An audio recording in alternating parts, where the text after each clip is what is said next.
a superstorm. It really was the worst that nature delivers in storms. It's the most famous city in the world. 8.5 million people. What could possibly go wrong? And leaves devastation. I'm thinking, how many homes are we going to lose? How many people are we going to lose? Using scientific analysis. The forecast was done as best as it could, but it still underestimated the scale of the storm surge. The men who run New York.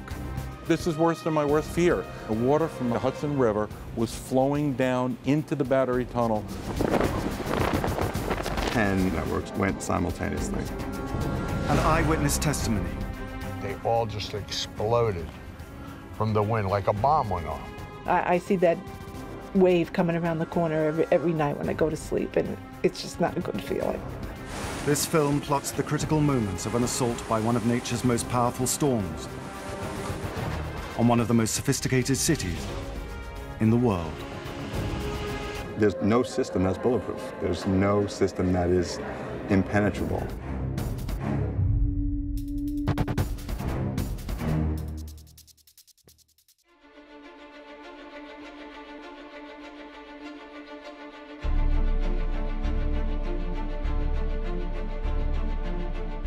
New York, one of the most famous cities in the world. 8.2 million people crowded into just 321 square miles. A giant metropolis underpinned by a complex and crowded network of essential services. None more important than the city's 108-year-old subway system. The New York City subway system is quite unique. It works 24 hours a day, 7 days a week, 365 days a year. New Yorkers are used to being able to go down into the subway system and be able to get a train any time of the day or night, any holiday, whenever, and they expect it to happen. Often using the same tunnels as the subway, electrical power is delivered to the city's inhabitants by one of the most sophisticated networks of power grids in the world. In 6 days' time, New York, the city that never sleeps, will be plunged into darkness. We haven't had shortages of electricity. We've not had rolling blackouts.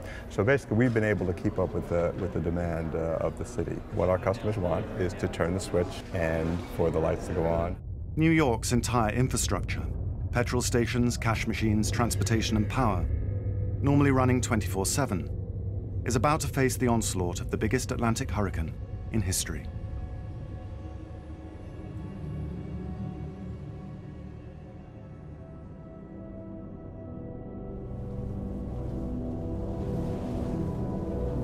About 1,500 miles to the southeast in the Caribbean Sea, a hurricane is forming. In 5 days' time, it will write itself into New York's history books.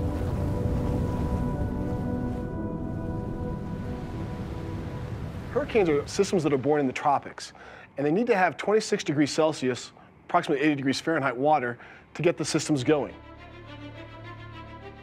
Air heated by the ocean rises up into the sky. This moist ocean air forms huge clouds. Air rushes in to fill the void, and a cycle of circulation from bottom to top and back begins. This huge volume of circulating air is sitting above the rotating Earth. Air accelerates towards the low-pressure center of the storm and interacts with the spin of the Earth, causing the winds to turn anti-clockwise. This is the birth of a hurricane.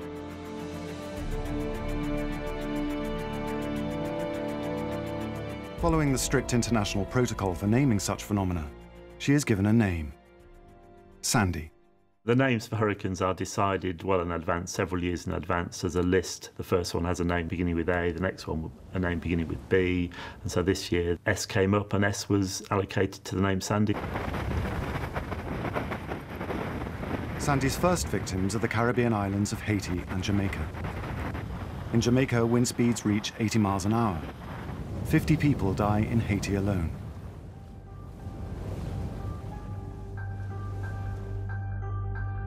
Most Atlantic hurricanes follow one of two paths. Some veer northwest across the Gulf of Mexico, like Hurricane Katrina, which breached the sea defenses of New Orleans. Others head due north, eventually falling off to the east into the cold waters of the North Atlantic. Deprived of the warm water that powers them, they die. But Sandy's destiny is to take an altogether different path, bringing her into conflict with one of the best-known cities in the world. 4,600 miles away from Jamaica, in Reading, England, European meteorologists are processing data from the hurricane with increasing anxiety.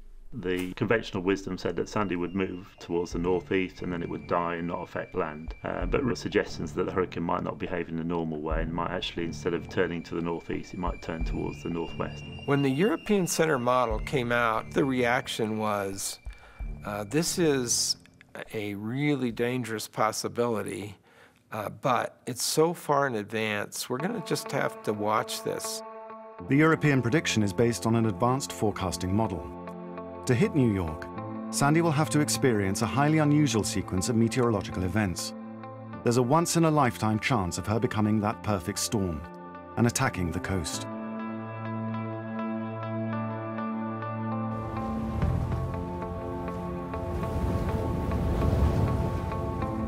"600 miles south of Florida, and Sandy swings north by northwest towards the east coast of the US. The Europeans were the first to predict an east coast landfall. Now, 48 hours later, US forecasters begin to reach the same conclusion. In yellow, the American computer model keeps it off the coast and eventually hooks it into New England. The European model, which historically is the more accurate of the two long range, by Sunday keeps it close to the East Coast, and then early on Monday brings it into the Delmarva Peninsula south of New Jersey. Which people start to think, okay, what if this happens? And I think in this case, day after day, the forecasts continued to say the same thing. This storm looks like it's going to take this weird left turn and come straight into the most populated area of the United States.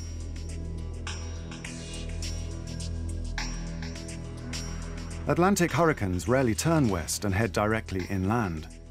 Seasoned storm chasers like Scott McPartland can hardly believe their luck. Yeah, well, I want to go to one of these side streets. We should go to another vantage point. Like, try to get down and shoot this way. On the forecast models, there were hints that there could be a very powerful storm in the mid-Atlantic and Northeast around Halloween 2012. So we started to pay attention, but we really didn't take it too seriously in the beginning because the scenario itself was very outlandish. What some of the forecast models were showing had never actually materialized, and this literally would be a worst-case scenario. The National Hurricane Center is based in Miami, Florida. It issues a likely impact warning to the city authorities. One of the first people to respond is Joe Loader, chairman of New York's Transit Authority and the boss of its entire subway tunnel system.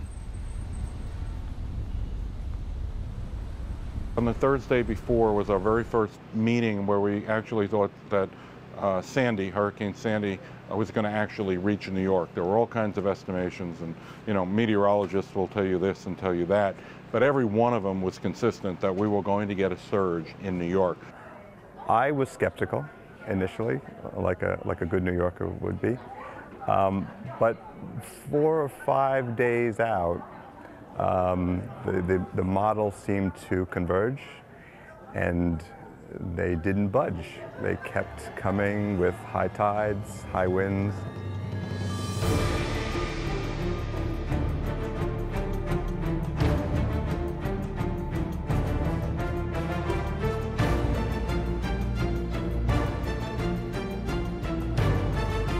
Sandy leaves the Caribbean behind, skirting past the Florida Panhandle. By now, she is almost 450 miles across. She is about to take a critical step that could only have happened under very unusual environmental conditions. In a traditional hurricane season, there's a high-pressure system that kind of lives over Bermuda. It's called the Bermuda High. And generally speaking, Atlantic systems will kind of come along the bottom side of that high and then kind of curve around it and move its way back out into the eastern Atlantic. Whereas Sandy, once it started moving north, it couldn't move east. That Bermuda High was not there.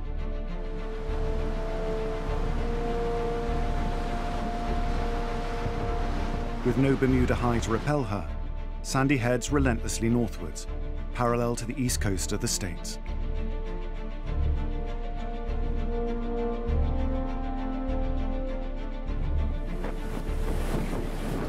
Though Sandy is still 240 miles off the US coast, her storm-force waves and winds batter Miami and North Carolina, knocking out highways and causing huge damage to property.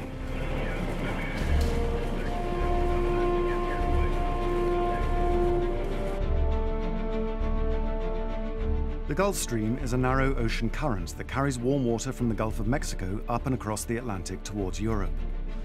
This year, it is 3 degrees hotter than normal. Sandy sucks in the Gulf Stream's extra heat, boosting her power. This proves to be a critical moment on her rendezvous with destruction. Concern about Sandy's progress is mounting. NOAA, the National Oceanic and Atmospheric Administration, decides to take a closer look at the storm. They scramble a spotter plane to fly directly into her eye, where this footage was shot. On the plane is Dr. Alexander McDonald, ironically known to his friends as Sandy.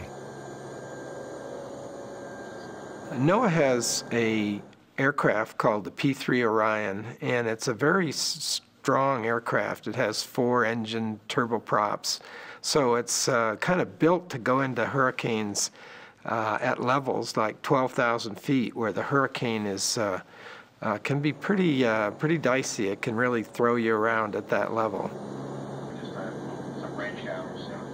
Right in front of Dr. McDonald's eyes, his namesake is about to transform herself into a superstorm. Sandy is still very tropical, rolling up the eastern seaboard, feeding off of the Gulf Stream waters, really having a very nice tropical time. As we roll into the 28th of October, the jet stream is starting to dive underneath it, and Sandy is starting to expand and lose its tropical characteristics. The water temperature is becoming insufficient to power the hurricane. It should begin to fade, but it doesn't. This is the critical point. This is the transition period. But from his vantage point in the eye of the hurricane, Dr. McDonald is astonished to see Sandy combining with a second storm. It had been a fairly normal Category 1 hurricane which had come across Cuba, but as it came north, there was what we call a nor'easter. A nor'easter is a large storm front. This one has been developing inland of the East Coast, parallel to Sandy's track north. A nor'easter is a storm that can be 500 or 700 miles across. It's not 30 miles across, it's 500 or 700 miles. Dr. McDonald watches as Hurricane Sandy begins to combine with the nor'easter. This storm was really going into a process of becoming both kinds of storms. It had the big size, the huge rains, and right in the center of it, it had those super strong winds and super low pressure. So it really was a combination of the worst that nature delivers in storms, two put together. Nor'easters don't need warm seas below them to sustain their power. They're carried by high-altitude winds. By combining with the nor'easter, Sandy has morphed into a seemingly unstoppable and rare natural phenomenon. This new hybrid storm draws all the power it needs from the winds above. By this point, Sandy's progress towards New York is unrelenting. From a warm, very nice tropical eye to being torn apart to being cold on the inside. Sandy is now everything the forecasters feared she would become. With Halloween just days away, news services give her an eerie nickname. This morning, forecasters have found a new word to describe the potential impact of Hurricane Sandy on the East Coast. They're calling it Frankenstorm. Conflict with the storm seems inevitable. New York shifts into emergency mode as it braces for impact. At hospitals throughout downtown New York, those in charge have some difficult decisions to make. We had fear that as the storm developed, that we would not be able to bring new people in, new employees, new nurses, new doctors, housekeepers, engineers, food services. They were not going to be able to get to us. We had to make sure that we were going to have enough food to supply food to all of our employees for days, as well as all of our patients for days, as well as the patients that we didn't even have at that moment in time. On Sunday morning, we were on a conference call with the National Weather Service, the National Hurricane Center.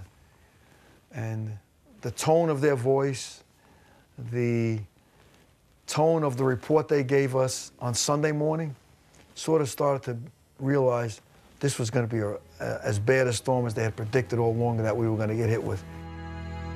At 5:30 in the afternoon of the 28th of October, something happens that has only happened once before in 108 years. The MTA, the New York transportation system, begins shutdown. It takes about 12 hours to completely shut down the New York City subway system. And we did not want to bring everybody into New York City on Monday and strand them here.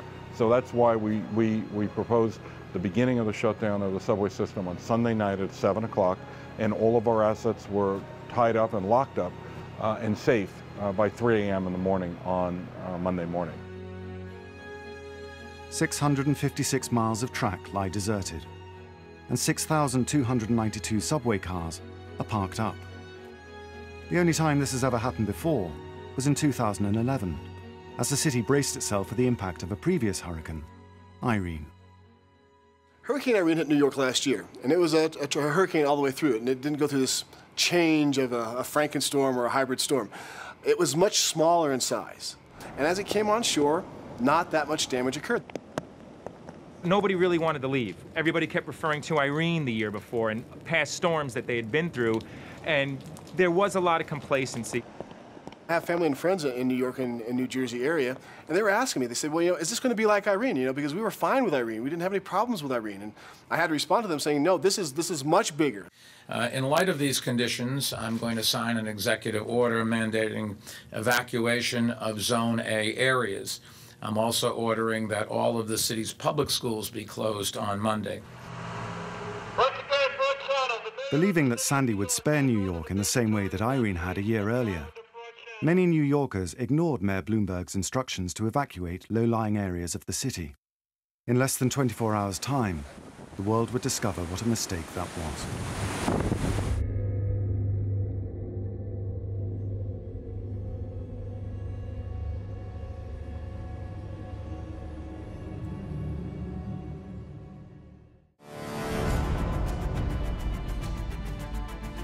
With 14 hours to landfall, Sandy has become the largest Atlantic hurricane in history. She runs headlong into a massive system of high pressure, which blocks her path.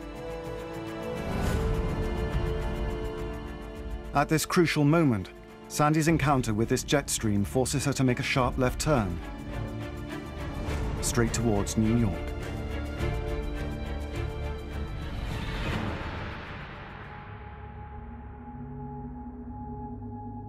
At 5 a.m. on October the 29th, all the forecasters' predictions come true. All doubt has now gone. Sandy will slam into New York by the end of the day. All of our people were on 12-hour shifts, round the clock. Everyone, all of our substations and generating stations were staffed. Made sure that all the floodgates in our generating stations and substations were set up and prepared. I think they were designed for something like 12'6" tides.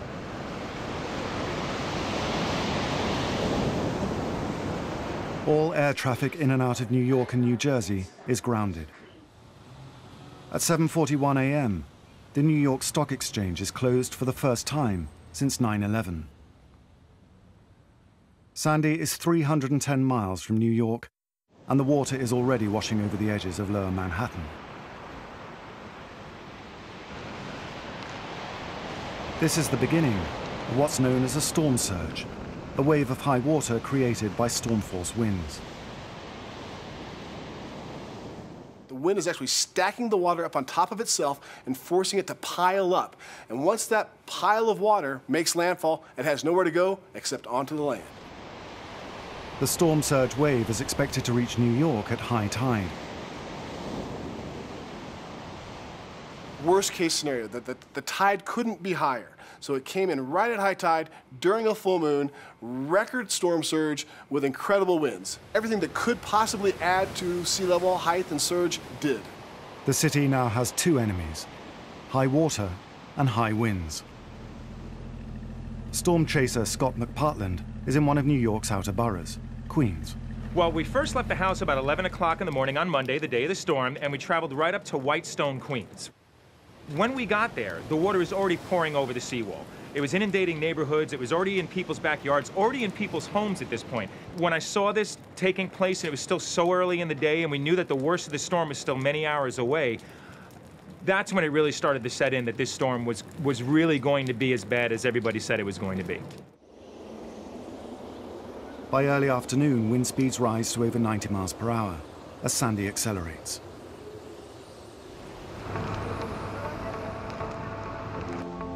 Scott is tracking Sandy's path.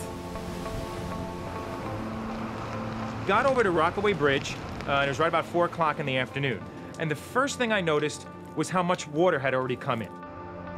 The water at this point at Rockaway Beach was already hitting the boardwalk. The storm surge is winning already.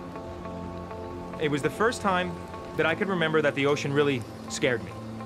Seeing the water in that state, it was white water. You could feel the entire boardwalk shaking as you're standing on it. All along the eastern coast, people are oblivious to the danger. At this point, there were still people wandering walking their dogs. I think at this point, most people did understand how serious this was, but there still seemed to be a few that didn't get it.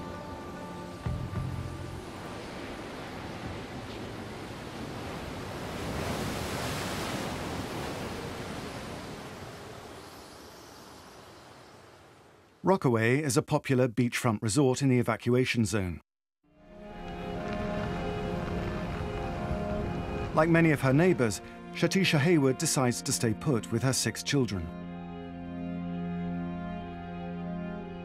I kept saying to myself, please don't let this roof just fly off, because you can hear the house as the side of it started to fall off. You can hear the wind rocking back and forth, and the windows, it just was like a whistle.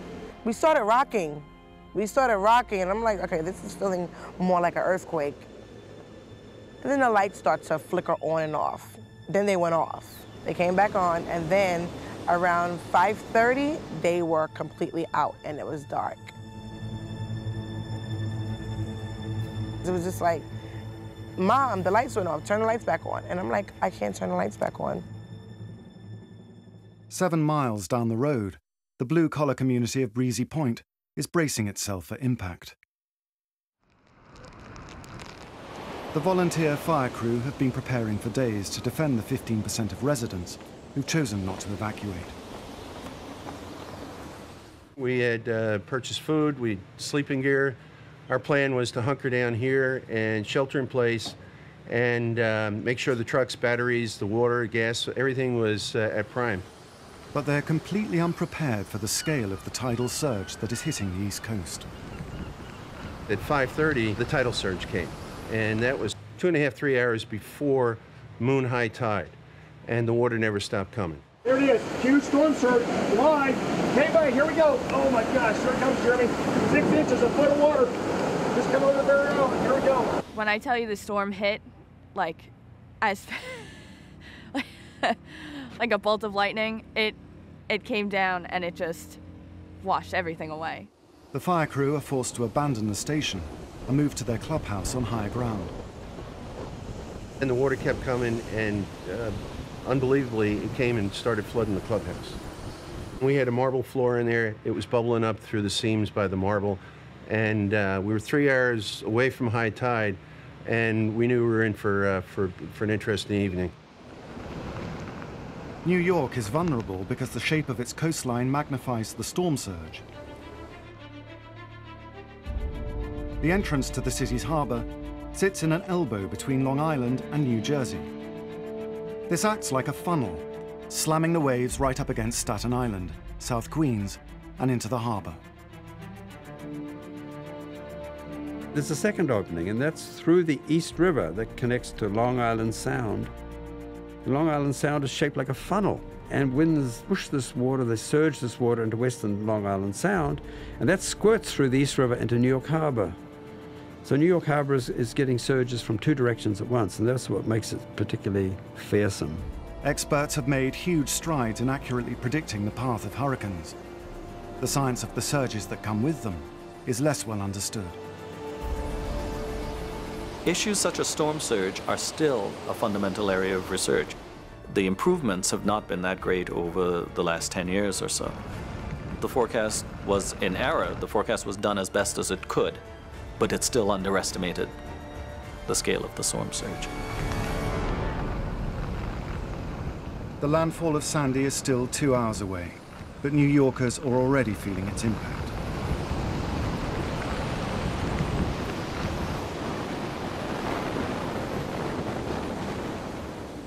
On the Rockaways and across the region, the surge inundates the streets. It got darker, the water started to rise, and my 14-year-old son, he came and he said, "Mom, the water is over Dad's car." So I'm like, no, the water can't be over Dad's car. When I looked out the window, the water was over my husband's car. You can hear people screaming, "Help." It was like a nightmare, like a pitch black movie.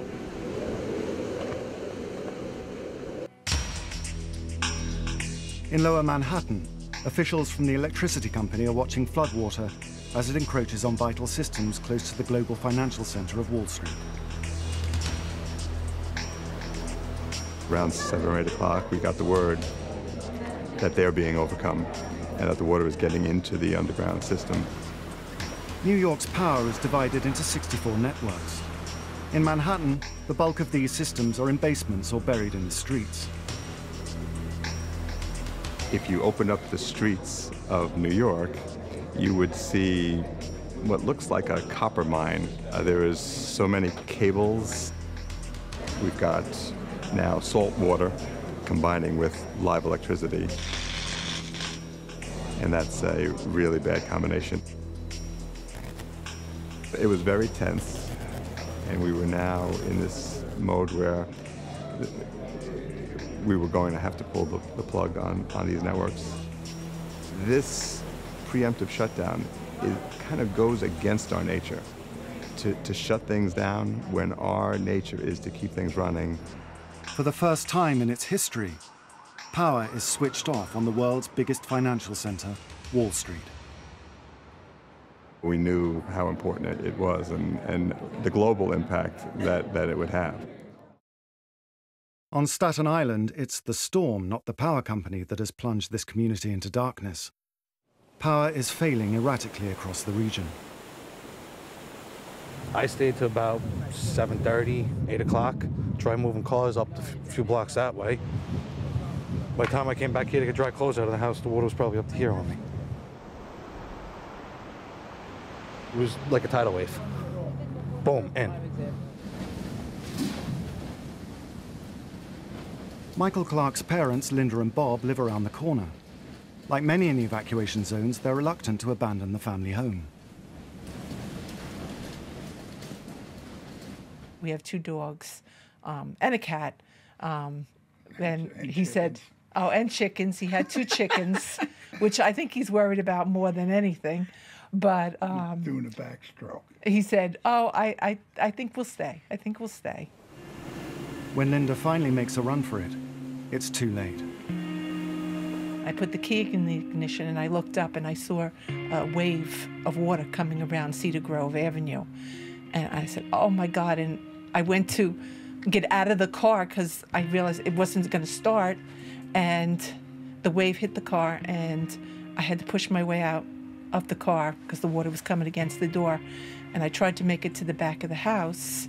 The water was pushing me away. I was screaming. Bob came running out and he pulled me up. He helped me get up the stairs. He pulled me out of the water. And we ran for the bedroom because he said, we have to get in the attic. We have to get in the attic.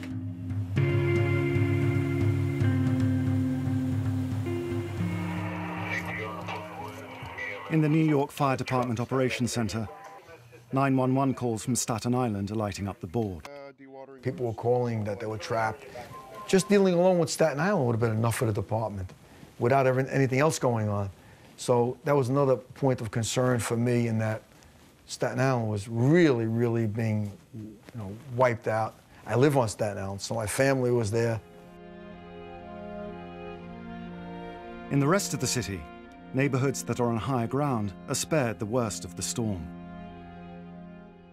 I was listening to the news and hearing about what was coming to the areas on the shore and realizing this seemed like it was going to be a substantial storm. But I didn't have any real concerns for our safety or comfort in where we were in Brooklyn. Marsha's 24-year-old son, Jake, decides to go out and see a friend. When Jake said he was going out, and I knew they kept saying the peak of the storm will be in 40 minutes.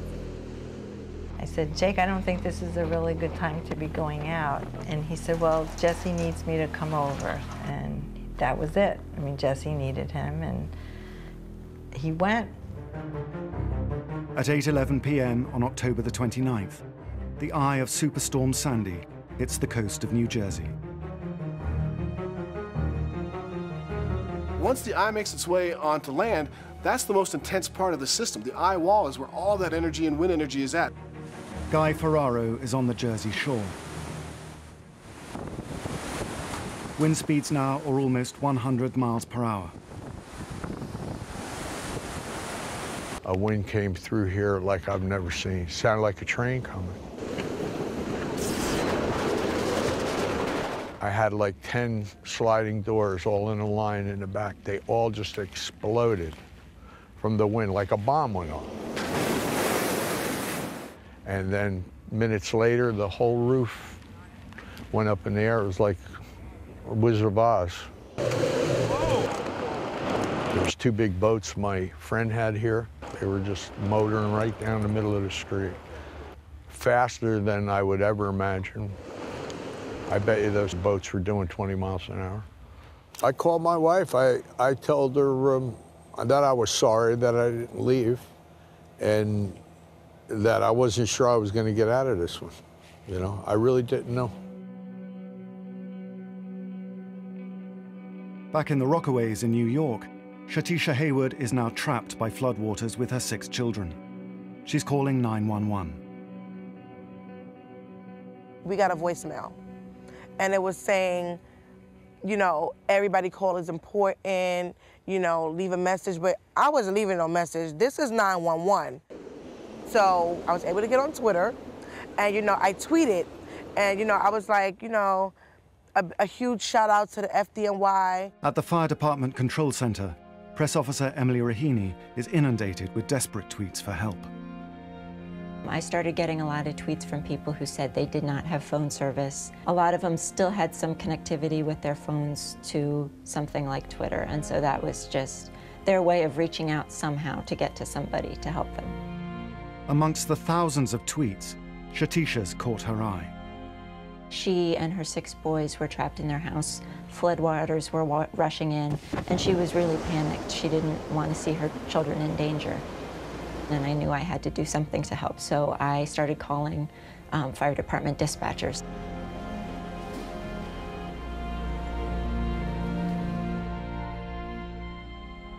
In Manhattan, the Hudson River has breached its banks and is flooding the streets.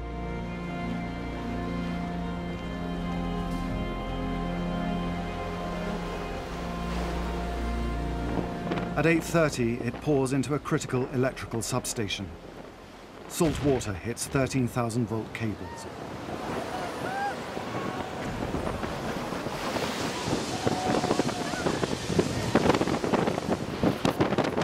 We got the report from our East 13th Street substation and that there was a failure.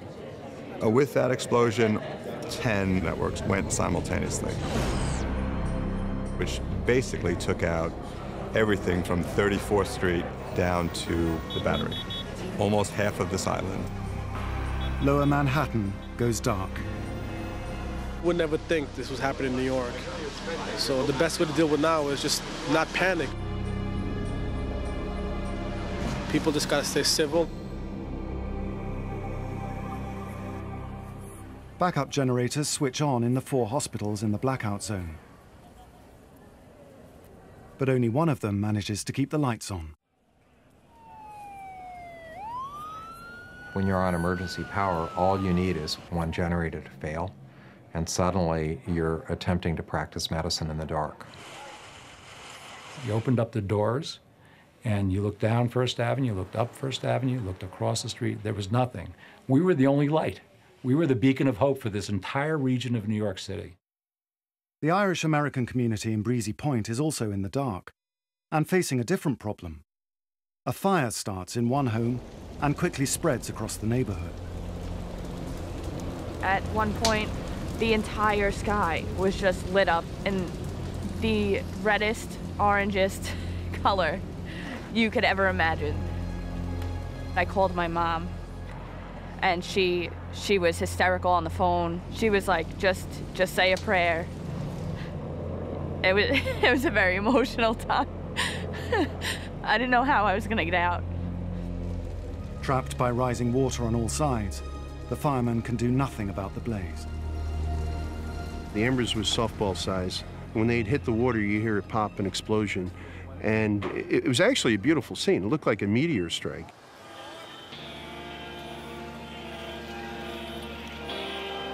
"9:30 p.m. In parts of Manhattan, waves are reaching record heights of 25 feet above sea level.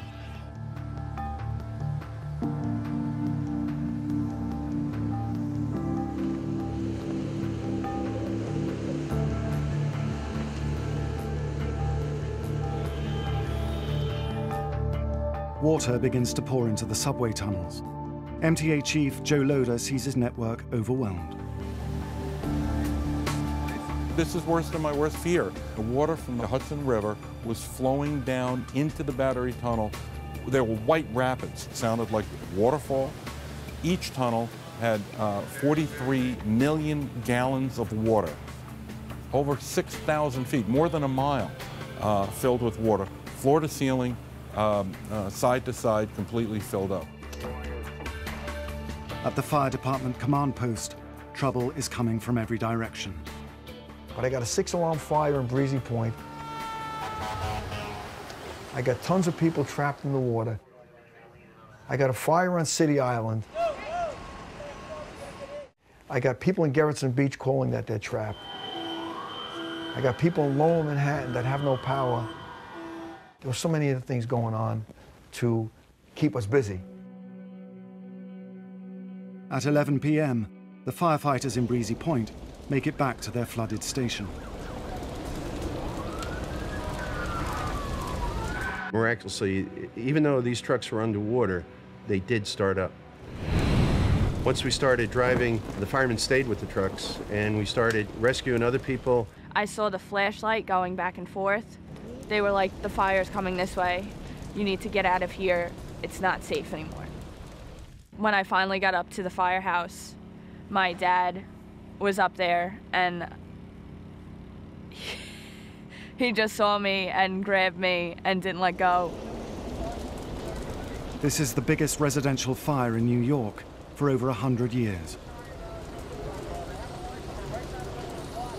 I got on the radio, voice elevated. I said, I need backup, I need backup. I'm thinking, could we lose all of Breezy Point? And then I'm worried about my firefighters as well, knowing they got chest-deep water, hurricane-force winds feeding this fire. I'm thinking, how many homes are we going to lose? How many people are we going to lose? How many firefighters are going to get injured or killed? In Rockaway, firefighters alerted by her tweets rescue Shatisha Hayward and her children. Her husband finally manages to get through to her. And I said, we're safe, we're fine, we're on a boat. And he was like, a boat? What do you mean you're on a boat? And we joke a lot.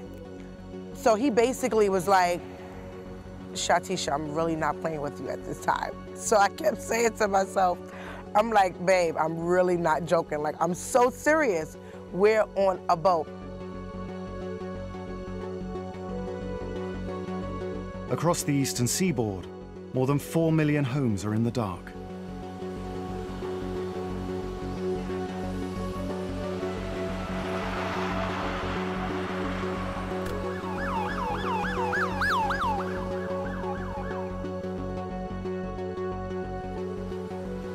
In New Jersey, Guy Ferraro has been trapped in a half-sunk car for nearly 5 hours.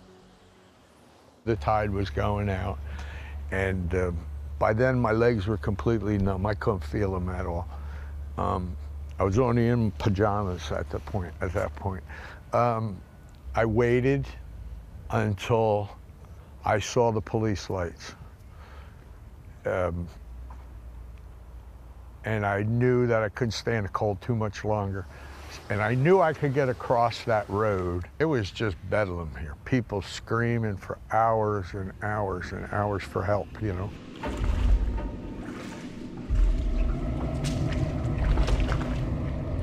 Sandy's chaos extends to Manhattan's transport system. 7 subway tunnels are flooded to the roof.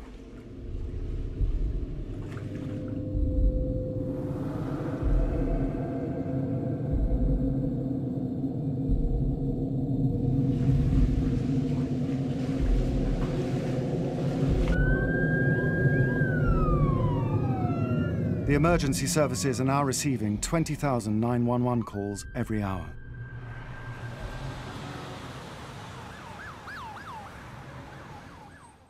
In Staten Island, Michael Clark has heard nothing from his parents for hours. Reaching them by car is impossible. Call my friend Brian. I said, Brian, you got a boat, get something, do something, get down here. I kept saying to Bob, Bob, is the water coming up more? Because I was afraid that it was going to come up so high and there was no way out of the attic. But he kept saying, no, Linda, it's not coming up, it's not. I go, Bob, I think it's going to come up and we're going to drown. And he said, no, be calm, we're not going to drown, we're going to get out. I had a little tiny flash, I could see 2 foot in front of me, that was it. And when it's dark, you know? I mean, you don't realize how lucky you are that you have streetlights in your neighborhood. I can do whatever you want. Banging on my mother's door and hearing their voice, it was like hitting the lottery. My mother looked at me and said, what the hell are you doing here? So. I just started crying hysterical. I said, you're nuts, Michael. What are you doing here? He said, come to you were Mom. You didn't call. I said, I can't. I'm not going to call. The phone's broke. I drowned in it. That was that. I mean, what else could you do? So anybody would do it for the parents, right? When daylight came, the severe and widespread damage from Hurricane Sandy was painfully clear. In lower Manhattan, which would normally be bustling, it was eerily calm. It was hard to believe. This is not normal damage. This is just something that is almost catastrophic.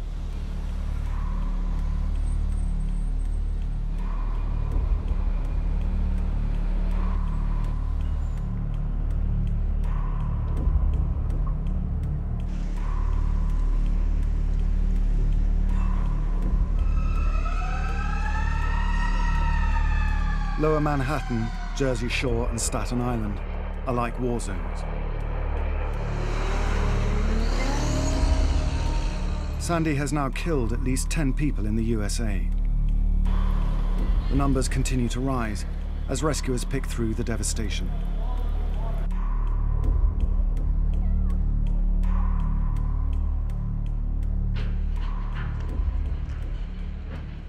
You can see the foundation right here. Right in. You see everything underneath here. All the water, the pipes broke up there.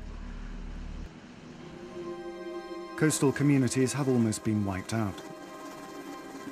8 million homes and businesses across 17 US states are without power. Landlines and mobile signals are down, making contact with relatives difficult.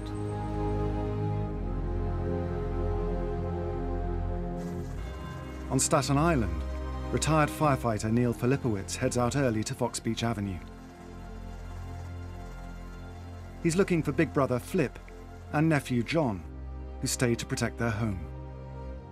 The wall on one side was pushed in.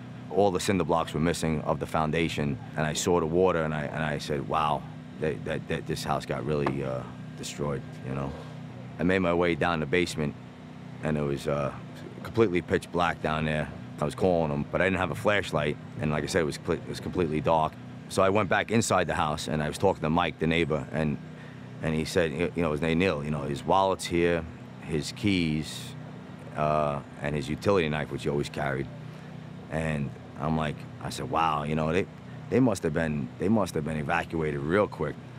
I immediately thought, you know, he's got to be in one of these shelters. So I said, let me go pick up my sister-in-law, John's wife, and her mother. And I said, let's take a ride. Neil's family could be anywhere. Tens of thousands are homeless, packed into temporary shelters.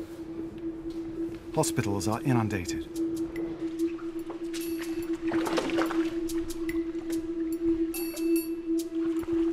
Across town in North Brooklyn, Marcia Sikowitz still hasn't heard from her son, Jacob. I just started calling his cell phone every 15 minutes, which I knew didn't make a whole lot of sense, but I didn't know what else to do. And finally, a man answered his phone, and I said, "Where's my son?" I thought maybe he had been mugged, or, you know, why was this man answering his phone? I said, "Where's my son?" And he said, "What's your address?" And I said, "Where's my son?" And he said, "This is Detective Simon. Tell me your address. I'm coming over to your apartment." Jake and his best friend Jesse had been killed by a falling tree at 8 p.m. the previous evening. It took the overwhelmed emergency services nearly 12 hours to recover their bodies. One of my neighbors said there was a disturbance in the force. You know, the force of goodness of Jake and Jesse. Somehow there was a disturbance, like God looked away for a second and something terrible happened.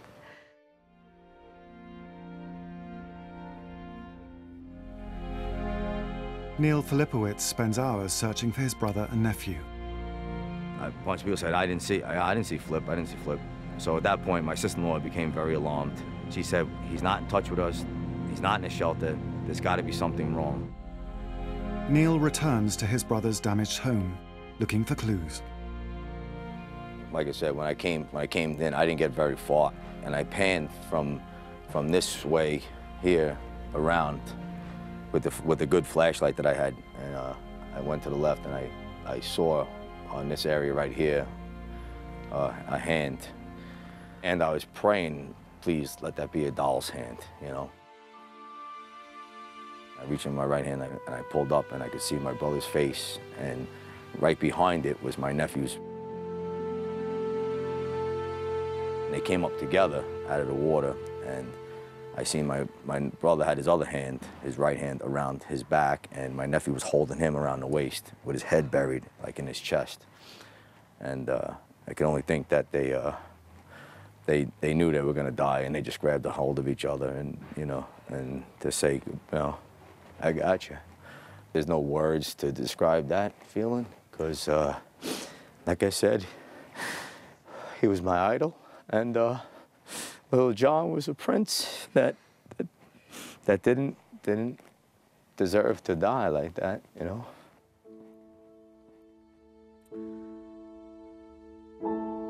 A man's home is his castle, you know, and my brother was the king of that castle.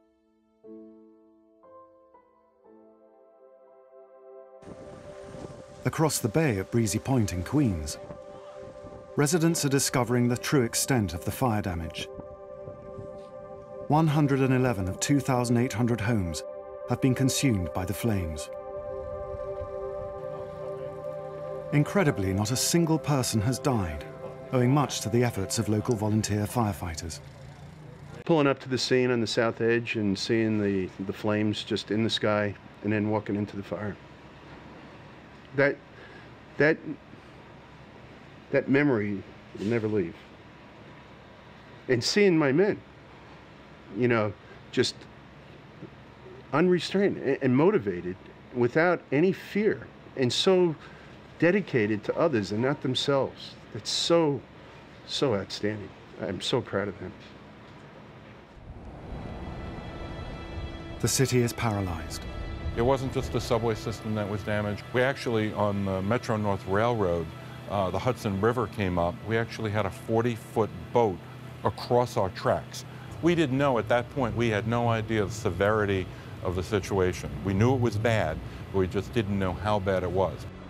These were underground rivers. These tunnels became underground rivers.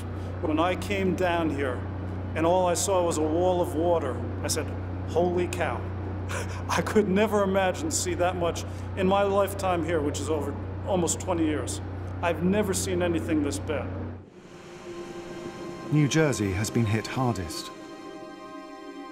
The amusement park is submerged by the surf. Miles of historic boardwalk destroyed. 5,000 people are in shelters. In Lower Manhattan, electricity company Con Edison must jumpstart power, even though parts of the system are still immersed in salt water.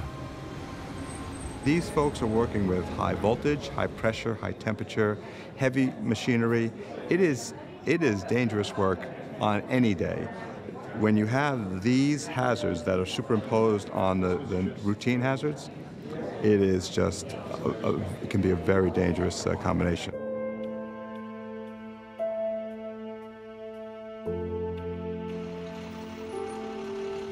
Fuel is in short supply.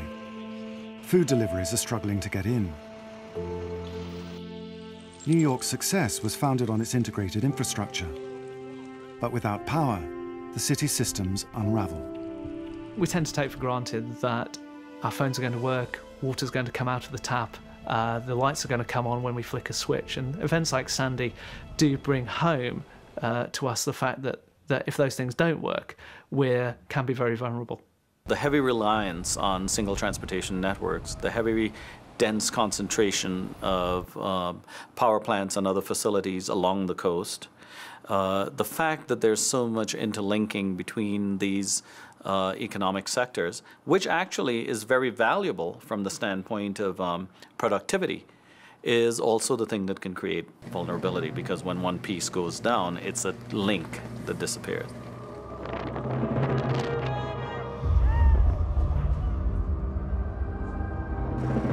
New Yorkers wait 2 days for just part of the subway network to restart. We do have some escalators. They're shot, but the stairs still work just fine, and you can get down quite easily. It wreaked havoc in certain parts of the system, but not such havoc that it's completely and totally destroyed, because the subway system is relatively simple. Staircase, hole in the ground, another staircase, and it just keeps going and going, so we can make the city as mobile and move everyone around as quickly as we possibly can. People are in darkness for 4 days before power is restored. We have always felt that we had the most reliable electric system in the world, and we certainly had its Achilles heel hurt in this storm. Whilst the lights come back on in Manhattan, outlying areas like Staten Island are still without power. Many residents feel unsupported given the scale of the catastrophe.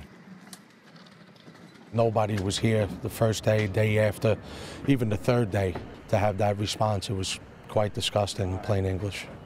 The neighbors and everybody you see here were the first responders before anybody. But, you know, I guess this is what it is. I guess the environment's changing, and, you know, something we're going to have to prepare for in the future. A lot of people want to discuss Sandy in the context of climate change. And while we are experiencing climate change, we still don't know the impacts on current weather. We have seen a spate of strange weather events in this year. Whether we can attribute that to climate change or not probably requires more research. Expert opinion is divided on whether New York will face more frequent and destructive hurricanes in the future. We know we're locked into up to a metre of sea level rise by 2100, and therefore there is a small but finite chance of storm surge heights which are greater than those experienced during Hurricane Sandy. There is no guarantee of safety for those who choose to rebuild as before. People want to rebuild their lives. They want to go back to the place, and quite reasonably, we then tend to put things back in the places that they were prior to the event. In other words, into places of risk. New York will have to rethink the vulnerabilities of its infrastructure. As someone said once, when there's an airplane accident, one doesn't simply say, let's go back and put the same wing on. There's no system that's bulletproof. There's no system that is impenetrable. There's only a couple of possibilities. Make it submersible or raise it up above where the tides can get to, or maybe some combination of those things. Professor Malcolm Bowman is an expert on storm surges and has an audacious solution. The time has come for a series of storm surge barriers to protect New York, northern New Jersey, and parts of western Long Island Sound from this ever happening again. The barriers would take decades to build and cost at least $10 billion.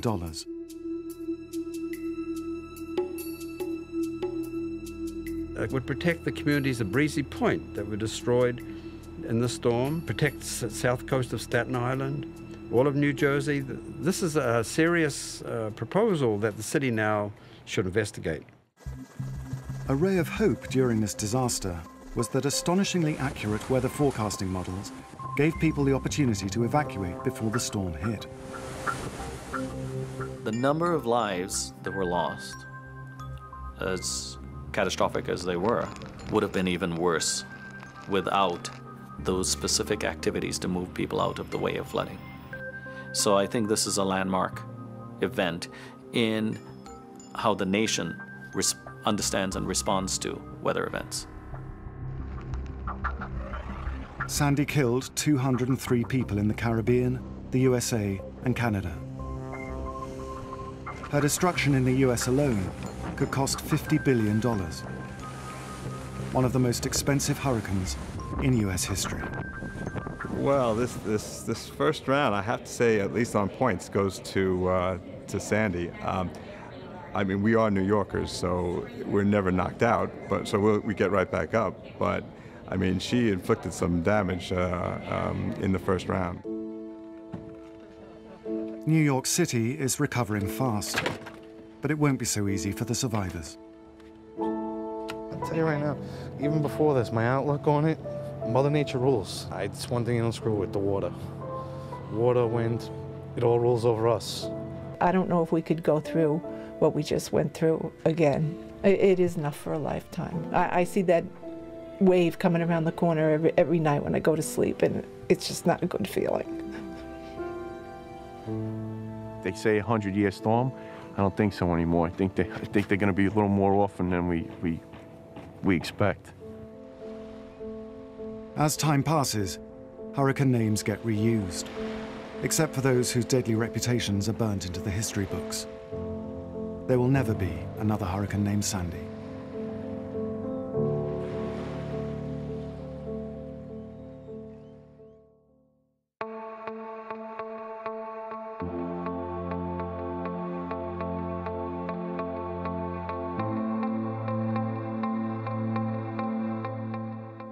Brand new drama on BBC One now, The Secret of Crickley Hall. Dragon's Den gets the VIP treatment here on BBC Two, but will the investors buy in? And From the Land to the Sea, Britain's Coast on Film is over on BBC Four now.